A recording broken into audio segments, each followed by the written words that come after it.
Hey everyone, and welcome back to the ATD Movie Channel. I'm Tony, and today we'll be reviewing the hotly anticipated comic book movie, Spider-Man Homecoming, starring Tom Holland and Michael Keaton. Let's jump right into it. As most of you know, this is the second time we see Spider-Man in the Marvel Cinematic Universe, following his debut in Captain America: Civil War. Without wasting any time, I'm here to tell you that after two previous attempts to adapt the character to the big screen, the third time is definitely the charm. Sony and Marvel perfectly adapted the character in my opinion. For the first time, I saw Peter Parker and Spider-Man on the big screen exactly how I had them pictured in my head. We got to see a young kid trying to balance high school with being a superhero, and all the challenges that brings to the table. And the title of the film is so appropriate. This was truly a homecoming for the character in every sense of the word. The acting in this film is great. Tom Holland plays Peter Parker perfectly. There's an innocence that neither of the previous actors who portrayed this character could get exactly right. Considering Holland just passed his teens, he's also the first actor to play Spider-Man that actually looked like a teenager. Sure, the movie modernizes the character by showing him filming YouTube vlogs and stuff like that, but what Peter Parker is dealing with in this movie are the same things that you and I dealt with in high school. He's dealing with a sense of belonging, trying to fit in, impressing his crush, and things like that. The movie does a fantastic job of staying reserved, never making his problems seem so insurmountable that he becomes a pity case, but also showing us that he's dealing with a lot on his plate. I also really enjoyed Michael Keaton's turn as Vulture.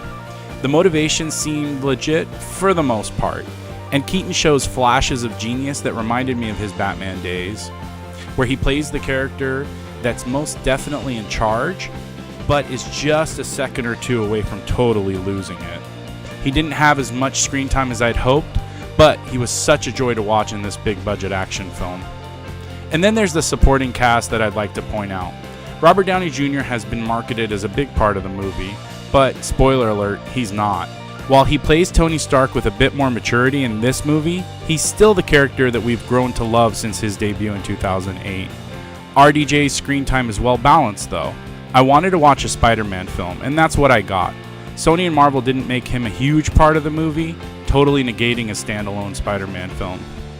Other supporting actors include Marissa Tomei as Aunt May, Jon Favreau as Happy Hogan, Zendaya as Michelle, and Donald Glover as Aaron Davis.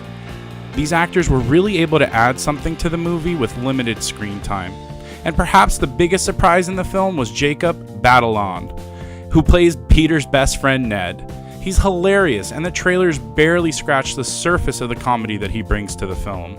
I'd also like to compliment the filmmakers on the special effects and action sequences.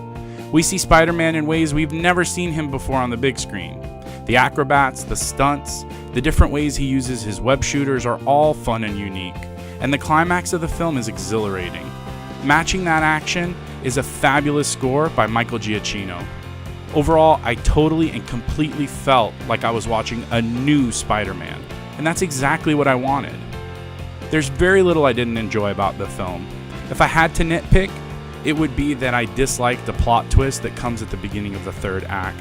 It felt totally unnecessary to me, and in my opinion, it didn't provide the emotional punch the writers were so obviously going for. Let me know what you think in the comments below about the plot twist. As a matter of fact, let me know what you thought about the film in general. Is this the Spider-Man film you've been waiting for? Did Sony and Marvel's partnership bring you as much joy as it did for me? Tell me in the comments below. And if you enjoyed the video, be sure to hit that like button, it helps me out a lot. Also be sure to subscribe to the channel to be notified of content uploaded regularly. And you can find other movie reviews on the channel as well. Thanks for watching the review for Spider-Man Homecoming. We'll talk to you soon.